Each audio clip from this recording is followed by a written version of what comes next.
खरं तर आमच्या सोलापूरच्या खासदार प्रणितीताई शिंदे यांनी लाडकी बहीण योजनेवरती जेव्हा टीका केली, मला हसावं का रडावं हे कळेना.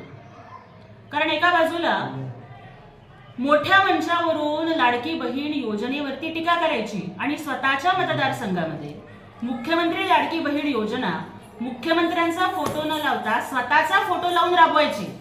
म्हणजे अगदी आजपर्यंत आमच्या शहरातल्या सगळ्या प्रमुख चौकांमध्ये मुख्यमंत्री लाडकी बहीण योजनेतला मुख्यमंत्री शब्द काढून लाडकी बहीण योजनेचा लाभ प्रणितीताईंनी आणि त्यांच्या कार्यकर्त्यांनी कसा मिळवून दिला याबद्दल त्या 2 दिवसात कार्यक्रम घेत आहे.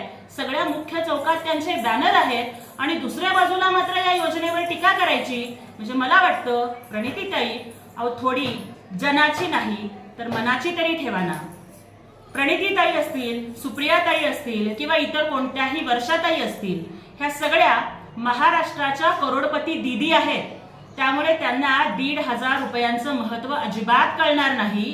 कारण ह्यांचे सगळ्यांचे पप्पा हे केंद्रीय मंत्री, मुख्यमंत्री, गृहमंत्री राहिलेले आहेत. त्यामुळे त्यांना पोटाच्या भुकेची आग काय असते आणि 1,500 रुपयांचं महत्व काय असतं हे कळत नाही. पण एका तोंडानं योजनेवर टीका करायची आणि दुसऱ्या तोंडानं स्वतःच्या मतदारसंघामध्ये तीच योजना राबवायची. प्रणितीताई, मी नाही त्यातली आणि कडी लावातली असा काही तुमचा प्रकार होत नाहीये ना, तो एकदा तुम्ही तपासून बघावा ही माझी तुम्हाला विनंती आहे. धर्मवीर 2 पिक्चर आलाय, त्यावर अनेक जण टीका करतात.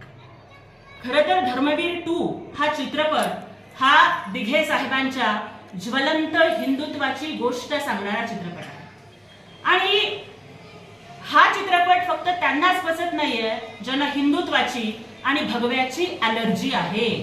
आणि त्याच्यामध्ये आमचा सकाळचा 9:30चा भोंगा विश्वप्रवक्ते संजय राऊत हे आघाडीवरती आहेत. त्यामुळे त्यांनी खरं तर आता तरी सुधरावं, अन्यतः महाविकास आघाडीची सुपारी घेऊन ज्या पद्धतीनं त्यांनी शिवसेनेचा बट्ट्याबोळ केला आणि आता या सिनेमाच्या बद्दल ते वक्तव्य करतायत संजय राऊत की बाळासाहेब विरुद्ध दिघे साहेब असं ह्या सिनेमात दाखवलंय. राऊतजी, तुमचं सगळं आयुष्य हे काड्या लावण्यामध्ये आणि भांडणं लावण्यामध्ये गेलं. तुम्ही आधी उद्धव विरुद्ध राजसाहेब अशी भांडणं लावली, त्याच्यानंतर तुम्ही उद्धव साहेब विरुद्ध बाकीचे अनेक मंत्री अशी भांडणं लावली. आता नशीब थोड्या दिवसांनी तुम्ही आदित्य विरुद्ध तेजस किंवा उद्धव साहेब विरुद्ध रश्मी वहिनी अशी सुद्धा भांडणं लावली नाही तर मिळवलं असं मला वाटतंय. पवार साहेबांनी त्यांना जी सुपारी दिलेली आहे ती चोखपणे वाजवण्याचं काम हे राऊतजी करत आहेत. आणि दुसऱ्या राहिल्या त्या महाराष्ट्राच्या नौटंकीबाज अक्का, ज्यांनी धर्मवीर बद्दल म्हणे काहीतरी ट्विट केलंय आणि सुषमा अक्काचं असं होतंय की चहापेक्षा किटली गरम असा त्यांचा प्रकार होतोय.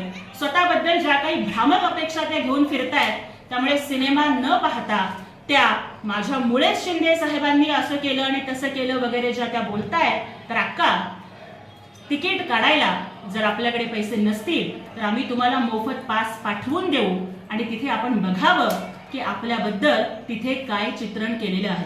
कुणाचंही नाव घेतलेलं नसताना स्वतःवरती ओढवून घेणं म्हणजे कुठंतरी त्यांना स्वतःला माहिती आहे की जी विधानं त्यांनी केली की आज मी महाराष्ट्राची कुलस्वामिनी आई तुळजाभवानीच्या मंदिरात आहे आणि आज मला महाराष्ट्राला प्रश्न विचारायचा आहे की याच आई भवानीच्या नवरात्रोत्सवात आई बसली आणि आई हसली अशा पद्धतीची फाजील विधानं करणाऱ्या या बाईला देवीचे भक्त माफ करणार आहेत का, हा विचार त्यांनीच करावा.